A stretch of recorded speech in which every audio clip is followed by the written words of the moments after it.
There's something you should know about the others.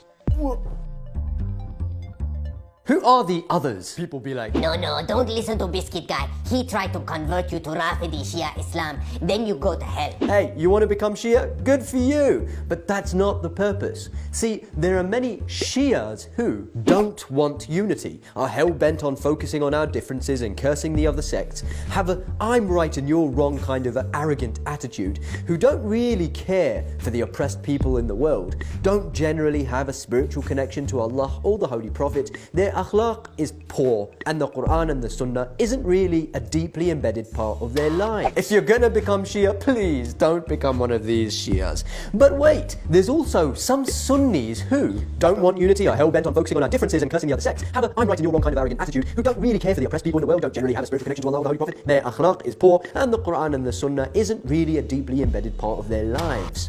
These two groups exist within apparently religious people within the Sunni and the Shia schools of thought. You see, you'll slowly start to realize that out of these two groups, you'll find a small majority who are actually, genuinely, truly believing Muslims. They want unity, recognizing it to be a principle of the religion. Don't curse or abuse the other sects or their respected personalities. They are religious, they take their deen seriously, and at the same time, their attitude is humble. They genuinely care for the oppressed people, especially the Muslims, such as in Palestine or Iraq or Yemen or Bahrain or Pakistan or Kashmir. They have a spiritual connection to Allah and the Holy Prophet. Their akhlaq is good, and the Quran and the Sunnah is a deeply embedded part of their lives. These are the Muslims from amongst the Sunnis and the Shias who abide by the Quran when it says, and hold fast, all of you together, to the rope of Allah, and be not divided among yourselves. Now some people come forward and say, hey,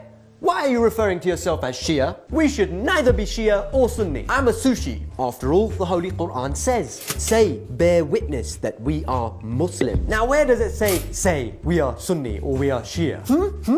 Furthermore, the Holy Quran states, surely they who divided their religion into parts and became sects, you have no concern with them. Presenting this verse, some people come forward and say, by saying Sunni or Shia, you are dividing the religion into sects. Therefore, you should only say that we are Muslim. I get what you're trying to say, but the reality is there are differences, undeniably, and each school of thought has its own principled reasoning for why these differences exist. But does Allah want us to be disunited because of them, or does He want us to be united despite them? Allah Himself created differences amongst mankind. The Holy Quran says, O mankind, indeed we have created you from male and female and made you peoples and tribes that you may know one another.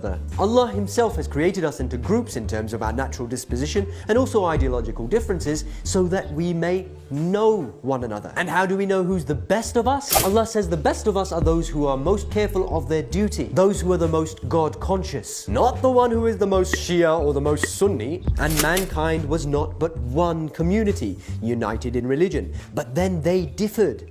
Had it not been for a word that went forth before from thy Lord, their differences would have been settled between them. Allah has made the right path absolutely clear, but we created differences. We are the ones who differed. These differences have remained. Why? Not so that we can be preoccupied in squabbling amongst each other, but rather so that we can learn to embrace and accept one another despite these differences. The Holy Quran says, to each of you we prescribed a law and a method, and if Allah had pleased we would have made you all one nation, but He intended to test you in what He has given you. So race to all that is good. Compete in righteous acts with one another. Try and be the best in performing prayers. Race to give charity. Strive to recite more Quran. Be the best that you can be. Now tell me, where does Allah say we created differences between you so that you may argue with one another? Where does He say we created you from tribes and nations so that you may prove that you're right and others are wrong? Where does He say, it's my way or the highway? Wait.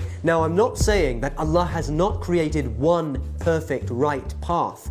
He has. Even two brothers living in the same house with the same upbringing will never believe in exactly the same thing. Allah guides whom He pleases. The point is that we have to learn how to maintain our own identity while at the same time being one ummah, as the Quran and the Ahadith tell us. These Muslims recognize what the Holy Quran is trying to tell us and they act upon it. The others, whether